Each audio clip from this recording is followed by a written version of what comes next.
Buenas noches. Bueno, hoy vamos a hacer un largo recorrido de 4.000, 6.000 años en 40 minutos si podemos llegar, para ver qué es la familia, ¿no? O sea, familia que papá, mamá. Gracias. ¿Ahora se escucha mejor?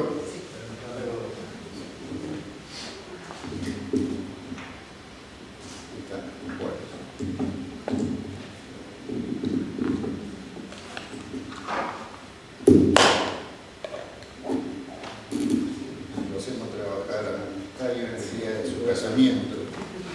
Bueno, eso es un testimonio cristiano, ¿no? O sea, de que no hay tiempo para... Uno tiene que vivir lo que realmente es.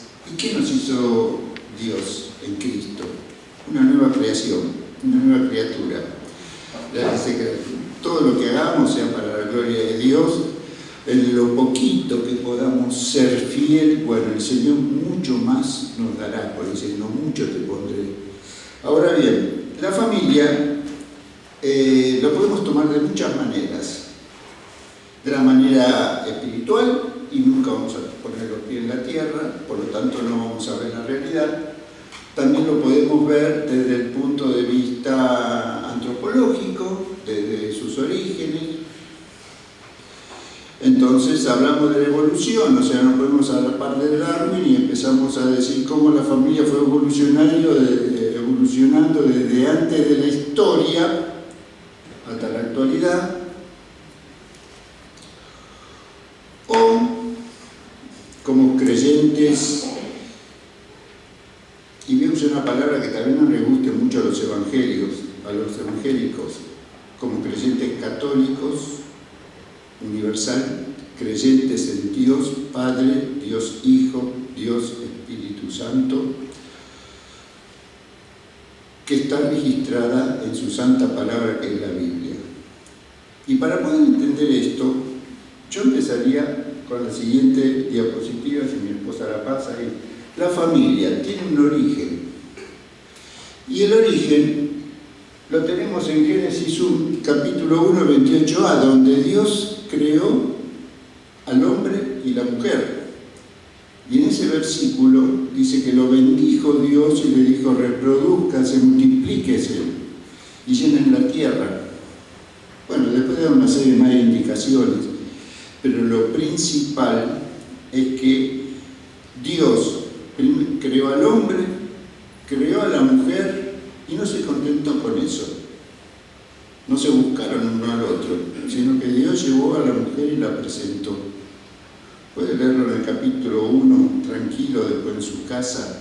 Va a ver cómo Dios opera desde el comienzo de la creación en creando el hombre, la mujer, presentándolos, bendiciéndolos y dándoles un mandato, que como tal, como junto, como una sola carne, se reproduzcan, vayan adelante, transiten y aprovechen administrando la creación que Él hizo.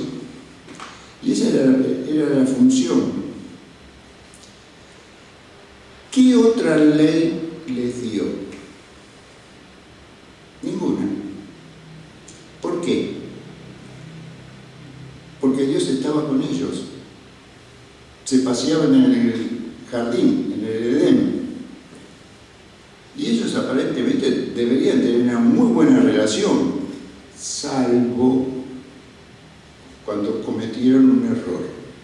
Desobedecieron a lo que el Señor le dijo, que del árbol de la ciencia, del bien y del mal, no comieran. El día que comieran morirán. Y ahí hubo un activista revolucionario llamado Serpiente, que lo primero que hizo, dice, así que Dios dijo esto, pero no agarró al hombre, agarró a la mujer. Y le dijo, bueno, pero él sabe que si ustedes comen van a ser igual que él. ¿No le gustaría ser igual que él? O sea, lo está tentando. Y la mujer, inocente, picó, comió, y el fruto era adorable, grato. Y se lo convidó al esposo. Y Adán, acá hay muchas interpretaciones, ya sea por amor, sabía que no lo podía comer, pero por amor, para que no se quede sola la esposa y acompañándolo incluso en la bendición y en la maldición que Dios le pudiera dar, comió del fruto. ¿Dónde digo yo que Dios estaba paseándose con ellos, compartían esa comunión en el paraíso, en el Edén, en el huerto? Cuando ellos pecaron y escucharon la voz de Dios y se escondieron y se taparon con hojas de higuera. Ahí empezó ya a distanciarse, y ahí Dios donde los expulsa del lugar santo, de ese paraíso, de ese huerto, y empezó la vida difícil de la familia. Primeramente, si hablamos de antropología, fue la tribu, era una gran familia donde había una cabeza y esa cabeza dirigía a todos. Todavía no había ley, pero había principios de convivencia. En el Antiguo Testamento sobresale la idea de solidaridad y participación para poder consolidar la vida en comunión de aquellos que estaban juntos. Comían juntos, vivían en cuevas, o sea, los primeros humanos, y participaban de una misma fe.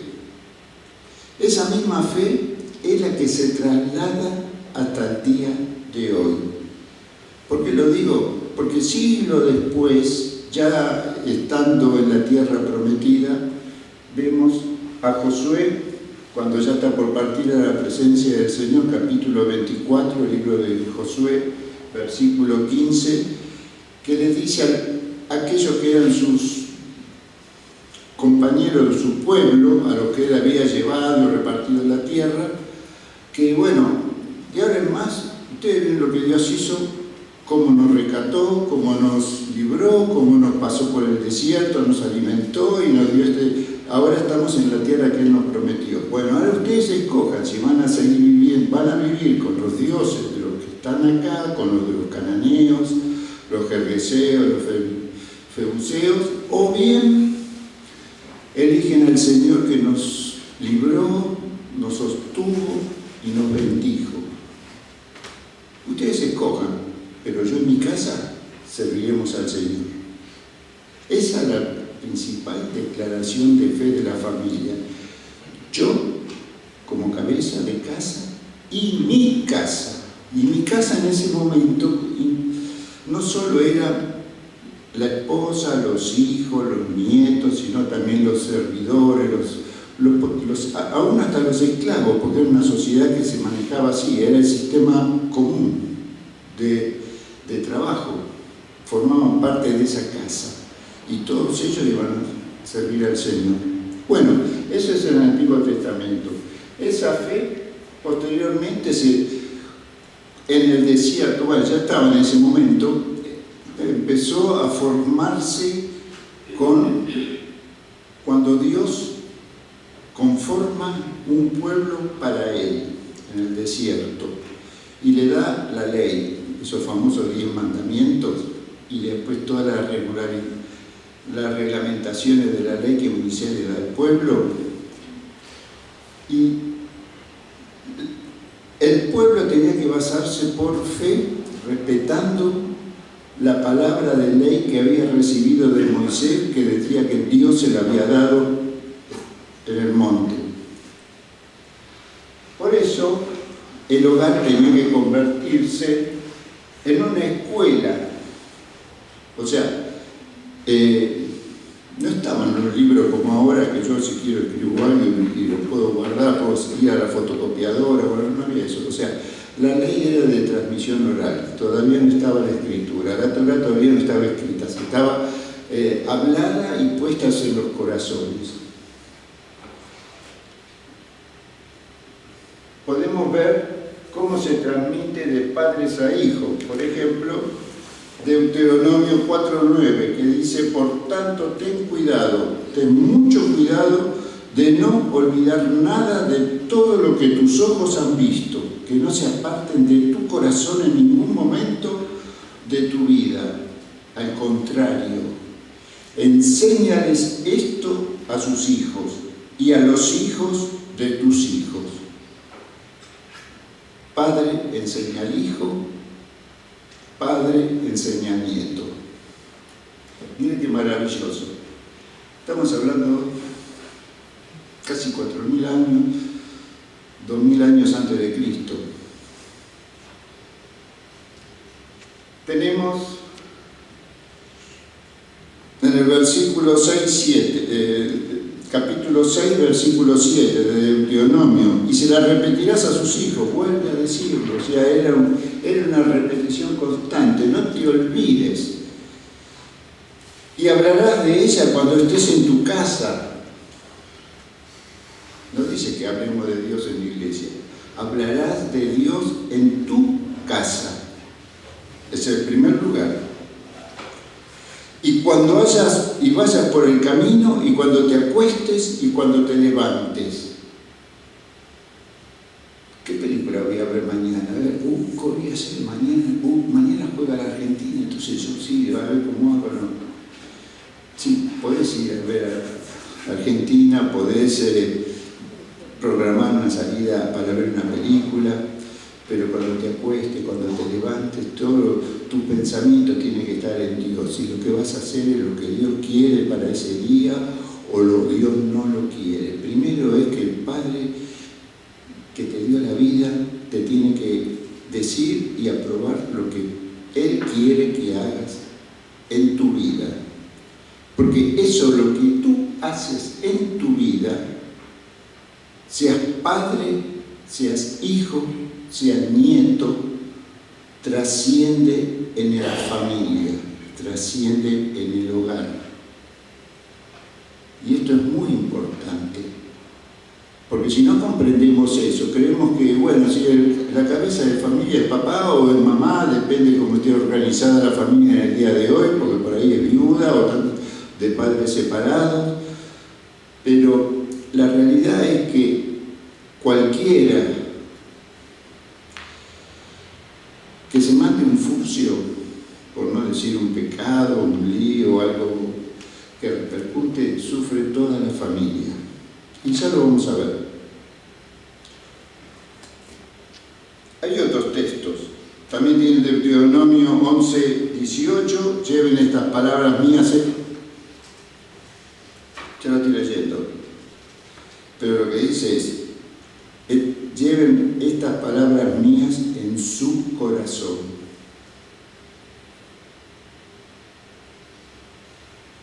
¿Y dónde más? Y en su alma. El motor de la vida tiene que estar embebido de la gracia y de la palabra de Dios. Si nosotros dejamos la palabra simplemente en el papel, si alguno tiene una Biblia acá, física, está en papel. Si la tiene ahí, esa palabra la tiene que embeber, porque si no quedaría fuera. Átenlas como señal en su mano y llévenlas como frontales en medio de sus ojos. Enséñenlas a su hijo y hablen de ella cuando te encuentres descansando en tu casa, y cuando vayas por el camino, y cuando te acuestes, y cuando te levantes. O sea, es una constante de que no te olvides de que Dios tiene la preferencia en tu vida, en mi vida, en todo lo que hagamos, tiene que ser para agradar a Dios. Unos siglos después, el primer capítulo del Proverbio, que es un libro de sabiduría para poder entender cómo vivir, cómo es la vida, de qué cuidarnos. En el versículo 7 del capítulo 1 dice que el principio de la sabiduría es el temor al Señor. No miedo, temor, reverencia. Claro, los necios desprecian la sabiduría y la enseñanza. No hace falta que me hables de Dios. Yo sé cómo vivir, sé cómo manejarme en esta sociedad, en las condiciones que estoy, y a mí nadie me tiene que ayudar, yo me arreglo solo. Los necios desprecian la sabiduría y la enseñanza. Atiende, hijo mío, las correcciones de tu padre y no menosprecies las enseñanzas de tu madre. De manera que no es el padre, no es la madre lo que le enseñan al hijo, sino son ambos que le enseñan al hijo. El padre le enseña desde una posición de autoridad y la madre le enseña en una posición de cariño, de amor y de respeto al padre, inclusive los dos de respeto al hijo, para no enseñarles aquellas cosas que ellos no practican. Ahora hay un cambio. En el Nuevo Testamento, si alguno tiene Mateo 10:37 y lo quiere leer en voz alta, para no leerlo yo, lo que es la familia. Sí. El que ama a padre o a madre más que a mí no es digno de mí. El que ama a hijo o hija más que a mí no es digno de mí. Amén. Gracias, hermano. La preeminencia en la familia en el Nuevo Testamento la tiene nuestro Señor Jesucristo. Es Dios, pero es el que nos trajo la revelación y la palabra completa, plena de lo que Dios había dicho desde el comienzo de la creación, desde la formación de su pueblo hasta el tiempo en que llegó el tiempo de Dios, entonces vino Jesús. Bueno, Él tiene la preeminencia en el Nuevo Testamento. Ahora bien, Dios llama a la familia a convivir con Él. Y acá yo puse 9 versículos del capítulo 6 de la segunda ley, que es Deuteronomio, el último libro de la Biblia hebrea. Nosotros le decimos la Torá o el Pentateuco. Ellos le dicen la Torá, perdón, nosotros decimos el Pentateuco. Pero esta es la Biblia, sobre lo cual se empezaron todos los demás libros, inclusive hasta la llegada del Nuevo Testamento, que tiene la base. ¿Sí? Este es el mojón donde Dios se da a conocer y forma un pueblo para Él. Y 3 son los objetivos. El primero es aprender sus leyes y mandamientos. ¿Para qué aprendo yo? ¿Para qué aprende un médico 5, 6, 7, 8 años en una universidad? ¿Para qué aprende un ingeniero? ¿Para qué aprende un maestro? ¿Para satisfacer su ego personal? No. Aprende para aplicarlo. ¿Cómo puedo yo aplicar la palabra de Dios en la vida si no la conozco? Bueno, primero tengo que aprender sus leyes. Ya veníamos hablando de cómo Dios quería que su gente, su familia, tuviera conocimiento de lo que Él está diciendo. Y está bien claro en Marcos 12, 30, 31. ¿Alguien lo tiene? Y amarás al Señor tu Dios con todo tu corazón y con toda tu alma y con toda tu mente y con todas tus fuerzas. Este es el principal mandamiento. Y el segundo es semejante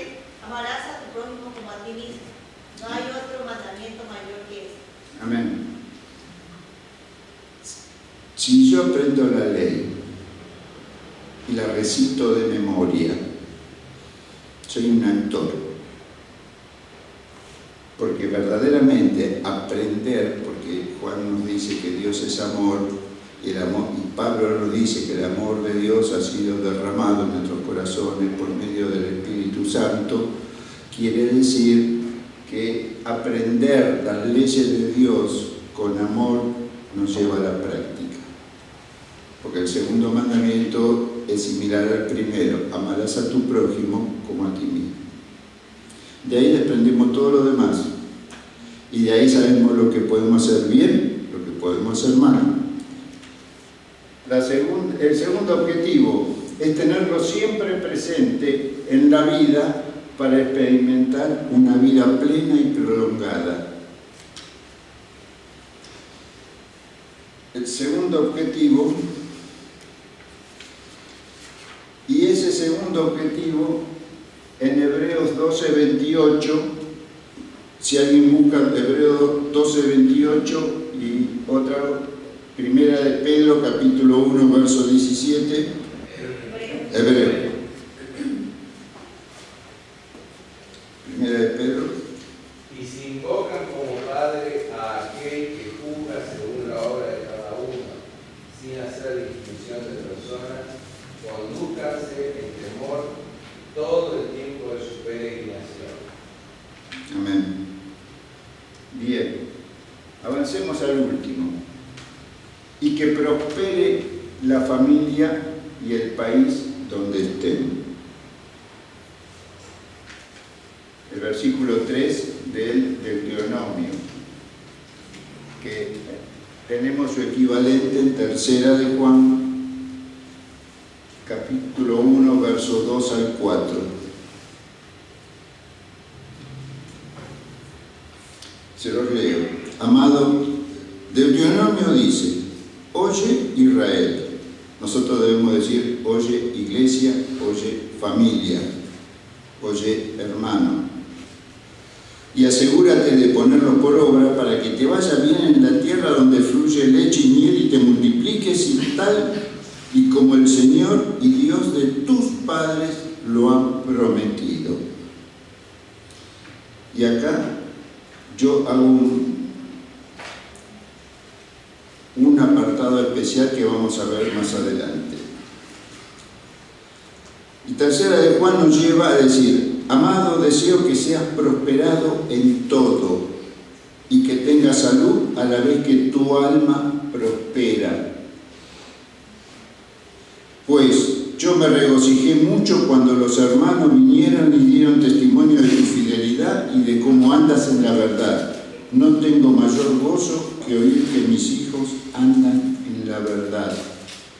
O sea, no es solo el testimonio de que uno en la iglesia se comporta bien, en la sociedad se comporta bien, también en la familia tiene que comportarse. ¿Por qué? Porque la familia es el núcleo. En la iglesia, ¿cuánto tiempo estamos en la iglesia?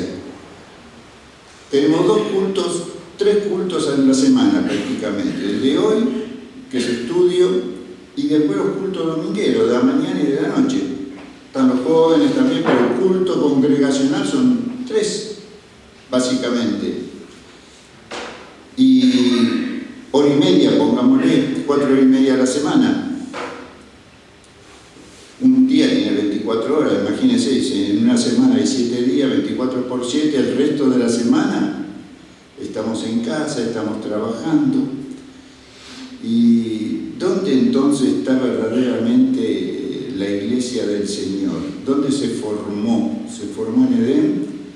¿Se formó en el desierto, camino a la tierra prometida? ¿Se formó en la familia?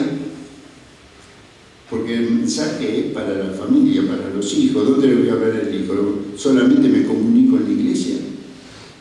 Primeramente me comunico en el hogar. ¿Avanzamos?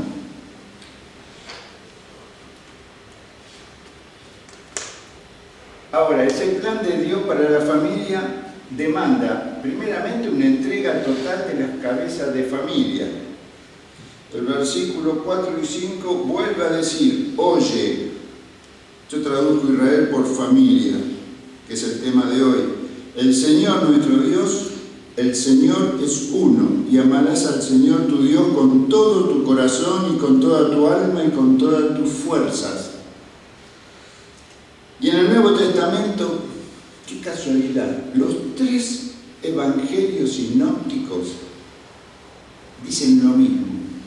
Jesús en 2 oportunidades, en Mateo 22:37, le responde a alguien que le preguntó cuáles eran los mandamientos: amarás al Señor tu Dios con todo tu corazón y con toda tu alma y con toda tu mente.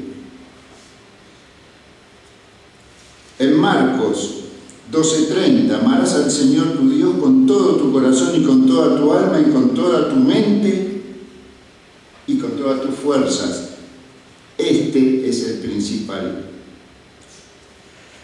Y en Lucas 10:27 es uno que le responde a Jesús sobre la ley, que es un intérprete que le dice: amarás al Señor tu Dios con todo tu corazón, con toda tu alma, con todas tus fuerzas y con toda tu mente, y a tu prójimo como a ti mismo. De manera que el amor de Dios en nuestros corazones solamente se puede transmitir de la manera con que hemos sido amados. ¿Sí? De lo que tengo, te doy. Si no tengo ese amor, es imposible que yo pueda amar. Puedo tener cariño, puedo tener afinidad, pero eso no es eterno, es temporal. ¿Avanzamos? Perdón. La palabra de Dios debe habitar en el corazón y vivirla antes de enseñarla a los demás. Tenemos en el versículo 6 que nos dice: estas palabras que te mando hoy cumplir estarán en tu corazón. No queda solamente en la puerta, ¿sí? En la mezuzá, ese cilindro que tienen las puertas las casas hebreas, sino en el corazón. Y Jeremías nos lleva a entender que Dios es el que pondré en ellos el deseo de conocerme.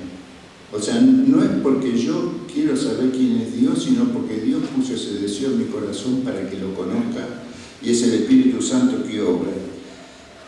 Para conocerme y de reconocer que yo soy el Señor. Y si en verdad se vuelven a mí de corazón, entonces ellos serán mi pueblo y yo seré su Dios. Hebreos 10:16 dice: el Señor ha dicho, este es el pacto que haré con ellos después de aquellos días. Pondré mis leyes en su corazón y las escribiré en su mente. Y esto no es solo del Nuevo Testamento en el libro de Hebreos, sino que está haciendo referencia a una profecía del Antiguo Testamento. O sea que la palabra de Dios, cuando hablamos testamento, es todo, es Antiguo y Nuevo Pacto. Porque las promesas del Antiguo se cumplen en el Nuevo, con la llegada del Mesías esperado, el Cristo para los griegos, para nosotros, el Hijo de Dios. Y debe ser meditada y aplicada en todo lugar y circunstancia. Versículos 8 y 9 nos dice,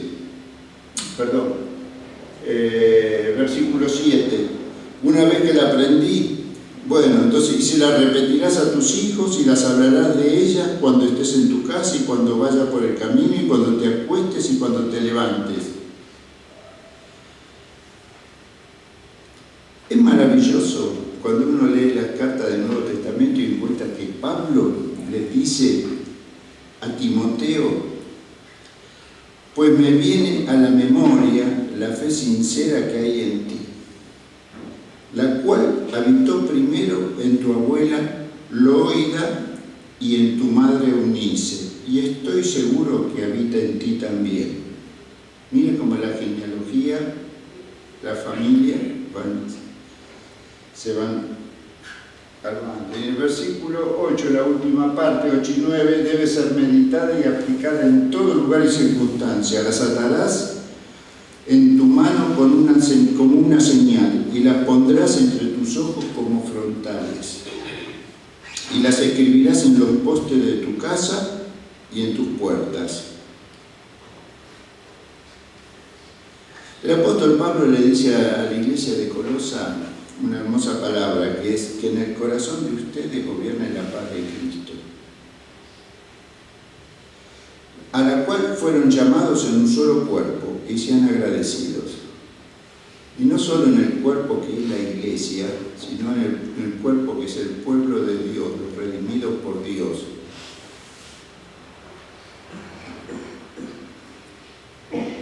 Y en el 3:16, que la palabra de Cristo, tenemos que conocerla, habite ricamente en ustedes.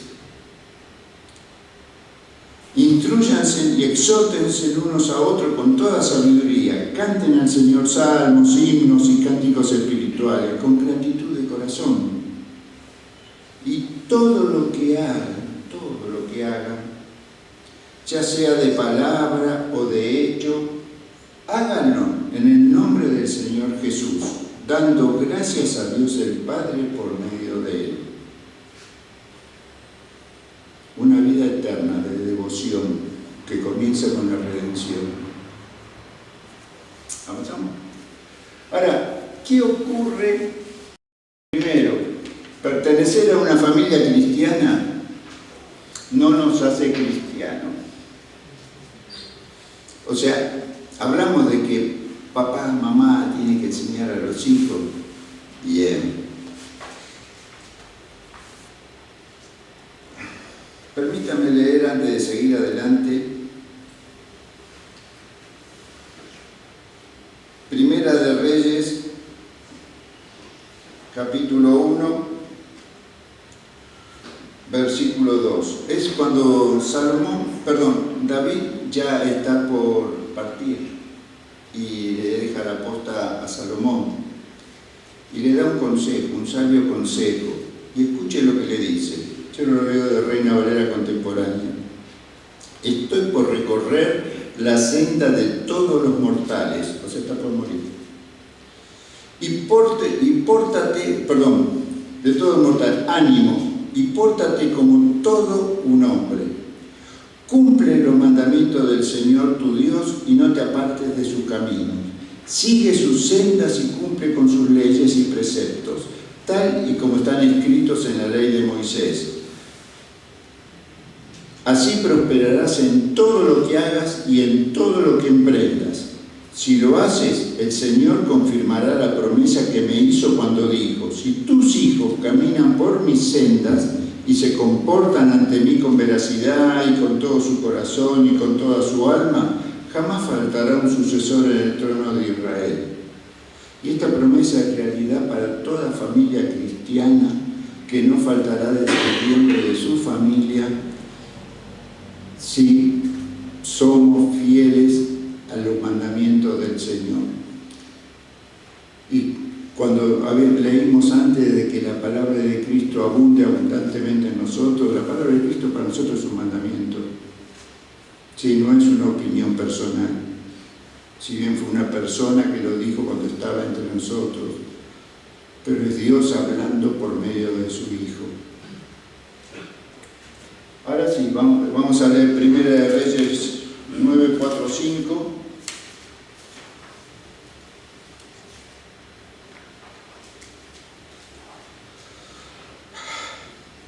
Difícil. Esa fue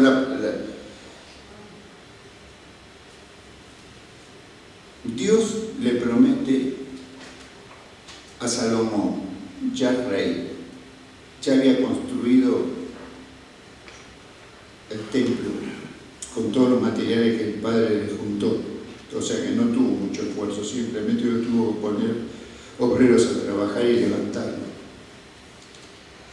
Si tú te conduces como tu padre David,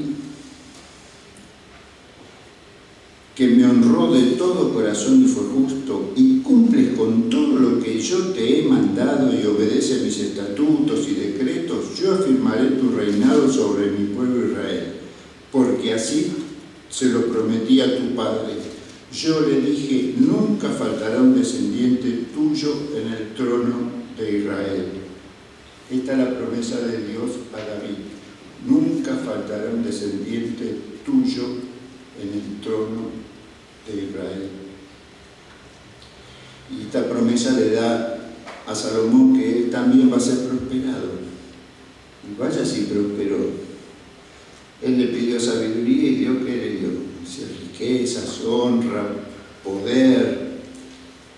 Pero decíamos que pertenecer a una familia de creyentes, en este caso de judíos, no nos hace judíos, cristianos, pueblo de Dios, porque el pecado se juzga sin tener en cuenta el pasado. Leemos Primera de Reyes 11:9.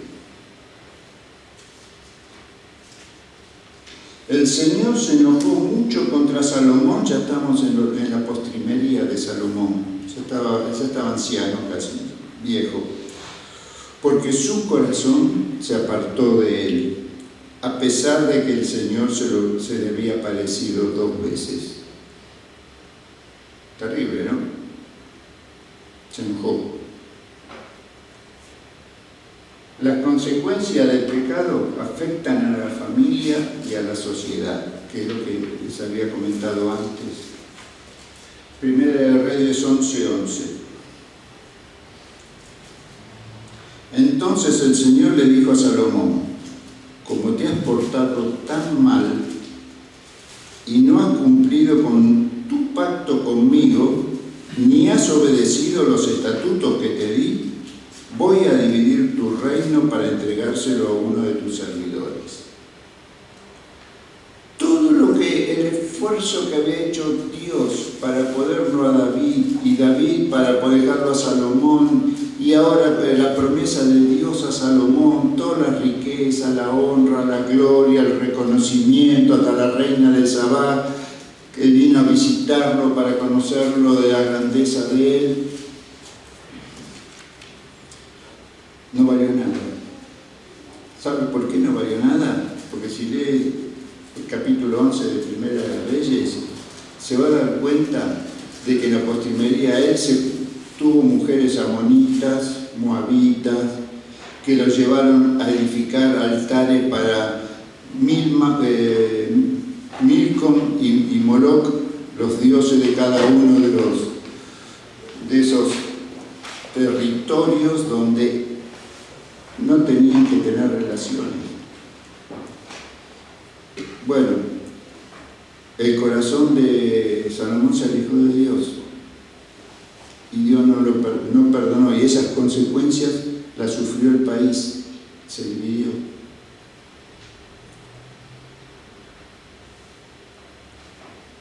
Las promesas de Dios a Salomón son las mismas que Dios nos hace a la familia. El Shema es el mismo que nos hace Dios a la familia, para tener en cuenta a Él, seguir sus preceptos, seguir la palabra de Cristo, seguir en todo momento, meditar en Él, proceder conforme Él quiere que procedamos en la vida, enseñarle a nuestros hijos para que ellos tomen decisiones sabias, justas y oportunas y puedan crecer como personas íntegras. Y después está en ellos tomar la decisión. Salomón recibió todas las bendiciones, pero se equivocó de camino. Y cuando Dios dividió el reino, la misma promesa de heredar a la familia de Roboam, que fue el rey que dio para las 10 tribus del norte que formó la nación de Israel, abajo quedó Judá con Benjamín, 2 tribus, 10 al norte, es la misma. la misma que le dio a David, la misma que le dio a Salomón, la misma que le dio a Roboam, la misma que nos da Dios a cada uno de nosotros. El famoso cree en el Señor Jesucristo y serás salvo tú y tu casa. No tiene sentido si no le obedecemos su palabra, si no la aplicamos en nuestra vida, si no la transmitimos en nuestro hogar. No vale la pena hacer campaña evangelística, no vale la pena hablar de Cristo en el transporte mientras vamos al trabajo, volvemos de Él. Si en casa realmente tenemos la Biblia que está juntando polvo en un lugar, o no la tenemos, y nos conformamos con un culto semanal o mensual, o eventualmente, como hacen algunos, que se juntan en la iglesia para dos eventos importantes, ¿sí? Para el bautismo y para el requiem. Y esos son momentos muy difíciles, dolorosos, que Dios se angustia. Aún así, Dios fue, es y será fiel a su promesa de redención. Primera de Juan 1:9. Ya en Isaías lo había anticipado. Vengan a mí, vamos a resolver este asunto. O sea, ustedes no están de acuerdo con lo que yo digo, es lo que Dios les está diciendo. Bueno, aunque sus pecados sean como la escarlata, o sea, rojos, oscuros, densos, yo los haré tan blanco como la nieve. Yo los limpiaré, pero no al pecado, a ustedes, nuestras vidas. Aunque sean rojos como el carmesí, yo los haré tan blancos como la lana. Si tan solo me obedecen, tendrán comida en abundancia, tendrán una vida plena, una vida prolongada. Pero si se apartan y se niegan a escuchar, la espada de sus enemigos los devorará. Yo, el Señor, he hablado. Isaías capítulo 1, versos 18-20, nueva traducción viviente. La historia marcó y nos marca las consecuencias de la desobediencia. Pero también hay algo más maravilloso. Pasamos a la próxima. Ustedes saben que en el Nuevo Testamento lo relacionamos con la gracia de Dios en Cristo, que se unen los dos pueblos. Y cuando hablamos de la iglesia como familia, habíamos tocado dos temas de Deuteronomio, capítulo 23, versículos 2 y 3, que había dos clases de gente que no entraban en la congregación de Dios, que no entraban en la iglesia, que no entraban en la familia de Dios. Sí, uno eran los hijos extramatrimoniales, el otro eran los amonitas y los moabitas. No entraban, nunca, hasta la 10ª generación, o sea, jamás. Porque había problemas en ese momento y Dios tenía sus razones. Y eso seguía vigente, la ley seguía vigente, pero sin embargo, por aproximadamente en la época de los jueces, que fueron los años 1300 al 1100 más o menos antes de Cristo, y esto andaría por el 1140, no hay una fecha cierta, sucedió algo muy especial. La época de los jueces si ustedes lo leen, se repetía muy seguido que como no había rey en Israel, cada uno hacía lo que bien le venía en gana. O sea, la vida es trato de sobrevivir como sea. Y bueno, resulta que el libro de Ruth es un libro que a mí me emociona mucho las veces que lo releo, porque es increíble cómo es posible que una mujer moabita que no puede participar en el reino de Dios, primero haya sido elegida por un judío para tomarla por esposa. Y segundo, cuando muere el esposo, y también primero murió el esposo de la familia, de la cabeza de familia, que era Elimelech, el esposo de Noemí, que era la suegra. Mueren sus 2 hijos y Noemí, la suegra, queda sola con las 2 nueras. Una se vuelve a su pueblo y Ruth decide quedarse con su suegra. La suegra dice: andate, volvete con tu madre, ahí vas a tener sustento, vas a tener tranquilidad. Y sin embargo, ella le dice unas hermosas palabras: aunque yo nunca te dejaré, donde tú vayas, yo iré. Tu pueblo será mi pueblo y tu Dios será mi Dios. Ustedes saben, muchas veces se habló de lo que eran las viudas en esa época, que Dios ponía mucha atención en ellas, preocupación, instrucciones para que se la atiendan. ¿Pero por qué? Porque no tenían con qué, y ni siquiera cuando ellos tuvieron que salir de Judá, de Belén Éfrata hacia Moab, porque había hambruna en la tierra de Israel, para poder sobrevivir. Y se le muere, primero se casan los hijos en la tierra de Moab, también murió primero el padre de los hijos, después mueren los hijos, quedaron las 3 viudas. Noemí, la suegra, y Ruth vuelven a Belén.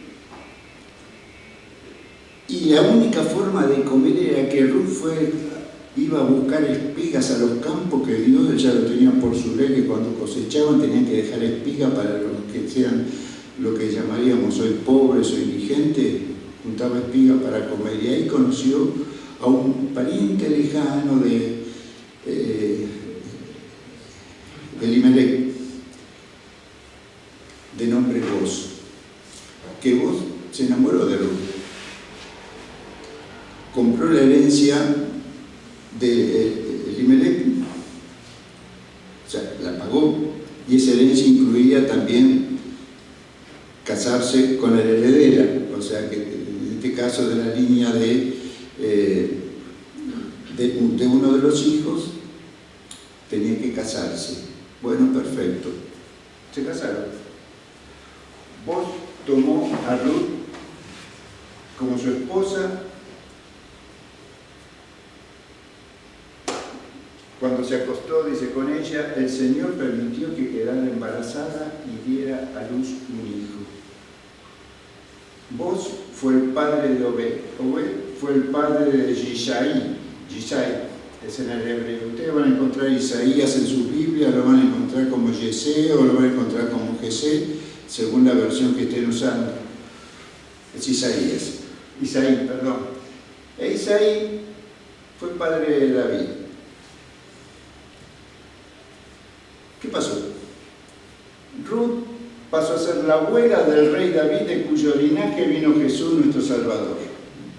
Vean la bendición de la familia cuando parece que está destruida, que no tiene herencia, que no puede pasar más nada. Cuando uno sigue el camino de Dios, atiende a las personas en la familia, uno se une. No importa si sos extranjero, no importa si sos nativo, o sea, lo importante es que Dios esté en la familia, porque cuando Dios está en la familia, esa familia está unida y Dios produce bendición hasta que sobreabunde. ¿Cómo sobreabundó?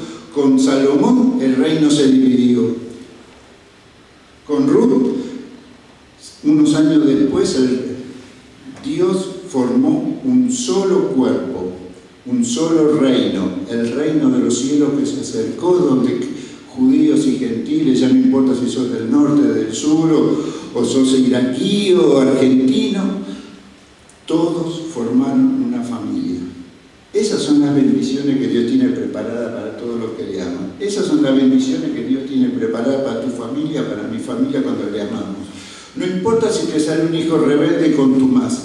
No importa si tu hijo es sumamente devoto. Lo importante es que Dios no quede como en Apocalipsis 3:20 afuera golpeando. Yo estoy a la puerta, estoy llamando a ver si me dejan entrar para poder cenar con ustedes y compartir con ustedes. Porque cuando uno le abre la puerta a Cristo en el hogar, el Señor ya empieza a habitar ahí.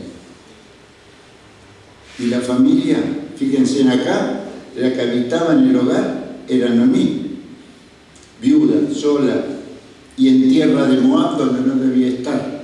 Y sin embargo, Dios supera la ley con amor. Y en el Nuevo Testamento tenemos otro ejemplo. Tenemos el ejemplo de los padres de Jesús. Ustedes saben cómo fue el casamiento traumático de ellos, ¿no? Porque se encontró que se estaba por casar y de repente se enteró que la mujer estaba embarazada y no tuvo la culpa. Pero no hablemos de eso, hablemos del esfuerzo, del sacrificio, de una vez que ellos tuvieron a Jesús, el Hijo de Dios, y en ese momento después tuvieron que huir a Egipto porque Herodes se estaba matando a los niños de 2 años para abajo. ¿Por qué? Porque era el rey de los judíos, que justamente esos magos le dijeron: estamos buscando al rey de los judíos que ha nacido. Entonces si el rey soy yo, entonces ¿qué está pasando? Es un golpe de Estado. Entonces vamos a sacar todos los posibles candidatos que me quieran reemplazar. Bueno, ahí pasó. ¿En qué lo vemos esto? Lucas nos muestra el camino más maravilloso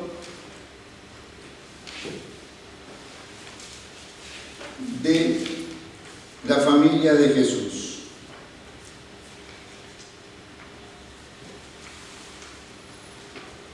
En el versículo 41 del capítulo 2 nos dice que todos los años los padres de Jesús iban a Jerusalén durante la fiesta de la Pascua. O sea que ellos cumplían un requisito. Tenían que ir al templo al año, en una determinada fiesta. Eran 3 fiestas anuales que tenían compromiso para asistir, y ellos iban. Y guiaban al Hijo en el camino del Señor. En el versículo 42 dice: y siguiendo su costumbre, cuando Jesús cumplió 12 años, fueron a Jerusalén para la fiesta. O sea, el niño hasta ese entonces escucharía la palabra de Dios, las enseñanzas de los padres, pero llegaba el momento de ser adulto y de tomar una decisión personal. Pero ya estaba preparada en la palabra de Dios. Entonces lo llevó al templo. Y los padres le permitieron tomar decisión por sí mismos.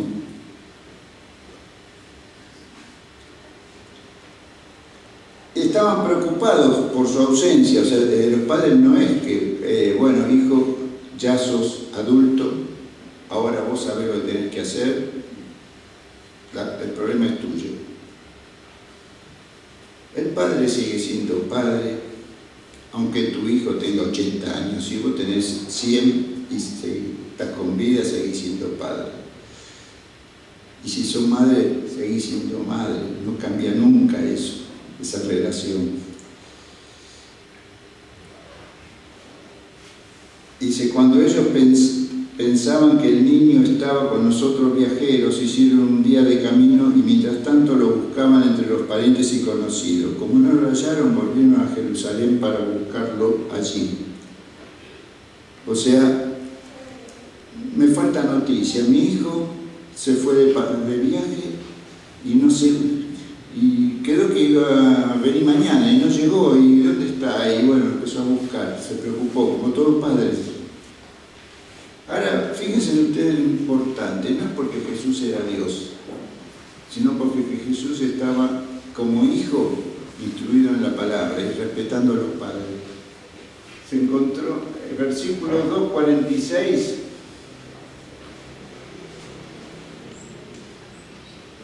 dice: 3 días después lo lo hallaron en el templo sentado en medio de los doctores de la ley, a quienes escuchaba y les hacía preguntas. Escogió como hijo el camino de los padres. ¿Los padres qué escogieron? El camino de sus padres. Y así llegamos hasta el momento en que el Señor los llamó y les dio esas instrucciones para que tengan una vida prolongada, que respeten sus preceptos, que cumplan, que lo vivan, que lo ejerciten. ¿Cuál fue la consecuencia? Jesús siguió creciendo en sabiduría, en estatura y en gracia para con Dios y con los hombres. Saquemos la palabra Jesús. Pon el nombre de tu hijo, pon el nombre de tu hija. El texto es el mismo, la bendición es la misma. La actitud de Ruth, no siendo pueblo de Dios, y pasa a ser la abuela del rey de cuya estirpe vendría el Mesías prometido. O de una familia religiosa, creyente, bautista, pentecostal, católico, pero que sigue los preceptos que la Biblia marca y se encuentra en una edad que tiene que decidir. Va a crecer en sabiduría y en gracia para con Dios y para con los demás. Porque esa es la voluntad de Dios para todos los que le aman. Y quiero terminar con la última placa, si no, con la anterior. Ahí está. Falta una. Sigamos los pasos de Jesús. Esta es la conclusión del estudio de la familia. Dios en la familia. En la iglesia. No hay diferencia. Familia, iglesia. Y mucho menos en la sociedad, donde vivimos constantemente, vivimos más tiempo en la sociedad, más en esta época de mucho trabajo, ¿sí? Salvo los que hacen piquete, que solamente trabajan 2 o 3 veces a la semana, pero todo lo demás tenemos que dar testimonio siguiendo los pasos de Jesús en la familia, en la iglesia, en la sociedad. Puedo ser nieto, puedo ser hijo, puedo ser padre, puedo ser abuelo, puedo ser tatarabuelo, y seguimos la línea de arriba hacia abajo. Bienaventurado cuando cada uno toma la decisión de seguir los pasos de Jesús, porque Jesús nos lleva a cumplir la ley de Dios. ¿En qué? En el amor. En el amor que experimentamos por haber sido salvos por la gracia divina. En el amor que experimentamos cuando amamos a los demás, aun cuando no nos ama y tenemos la necesidad de transmitirle el amor de Dios, para que Dios siga haciendo el resto. Nosotros no convertimos, nosotros testificamos de lo que Dios ha hecho en nuestras vidas. Somos testigos de Cristo para la gloria de Dios. Y me gusta el testimonio de fe, conducta y servicio que el apóstol Pablo le dice a los filipenses. Él se da como ejemplo. Pero si vivo, puedo realizar más labor fructífera para Cristo. Empezamos. Pues para mí, vivir significa vivir para Cristo y morir es mejor aún. Pero si yo vivo, puedo realizar más labor fructífera para Cristo. Así que realmente no sé qué es mejor. Estoy dividido entre 2 deseos. Quisiera partir y estar con Cristo, lo cual sería mucho mejor para mí, pero por el bien de ustedes es mejor que siga viviendo. Al estar consciente de esto, estoy convencido de que seguiré con vida para continuar ayudándolos a todos ustedes a crecer y experimentar la alegría de su fe. Vamos a hacer una lectura quitando algunas palabras y nos limitamos a la parte azul que yo remarqué. Vivir significa vivir para Cristo. Si vivo, puedo realizar más labor fructífera para Cristo. Por el bien de ustedes es mejor que siga viviendo. Estoy convencido de que seguiré con vida para continuar ayudándolos a todos ustedes a crecer y experimentar la alegría de su fe. es un premio para nosotros inmerecido. Ya no va a llegar a todos, pero lo importante es que cuando vivamos para Cristo y seamos fieles a su palabra, y el Señor hará el resto, hermanos, créalo de corazón. La Biblia lo demuestra y la historia también. Que el Señor le bendiga en esta noche. Oremos. Padre bendito, mira, Señor, es mucho lo que tú quieres hablarnos en esta noche, pero lo que nos quieres llamar es a tu presencia, a tu amor eterno, a la comunión de unos con otros, empezando en el hogar, Señor, con nuestra familia.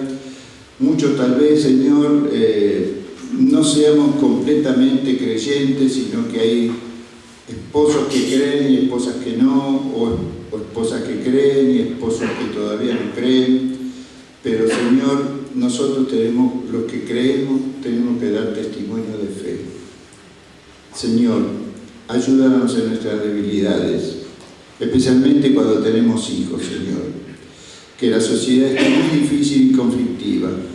Permítenos, Señor, aprender de vos, sensibiliza nuestros corazones, aplaca nuestros impulsos, quita nuestras iras, modifica, Señor, nuestro carácter como Jesús lo tuvo, Señor, para que podamos ser testigos de Cristo, para que podamos ser, Señor, presentadores de la gracia divina a los demás, comenzando en nuestra familia, Señor, en nuestros vecinos, con los lugares donde nos movemos habitualmente, Señor. Que ninguna palabra corrompida salga de nuestra boca, sino la que sea necesaria para la edificación del alma. Muéstranos ese verdadero amor con que tú, Señor, en pecado nos has amado para que podamos ser unas nuevas criaturas, Señor, una nueva creación. Que tu Espíritu, Señor, que nos gobierna, nos atiende y nos enseñe cada vez más el camino que debemos seguir en esta vida. Porque, Señor, tenemos que servir para dar fe al que no la tiene, para sostenerlo a aquel que está tambaleando, y también, Señor, para levantarlo a aquel que ha caído. Ayúdanos, Señor, para que cuando estemos en tu presencia podamos estar en plenitud de gozo, con delicias para siempre, con aquellas personas con que tú nos has permitido convivir en este tiempo. Todo eso lo ponemos en tus manos, Señor, y al regresar a nuestros hogares, Señor, bendice el regreso de cada uno de nosotros. Te lo rogamos en el nombre de Jesús. Amén y amén. Gloria a Dios. Bueno, hermanos, Dios les bendiga.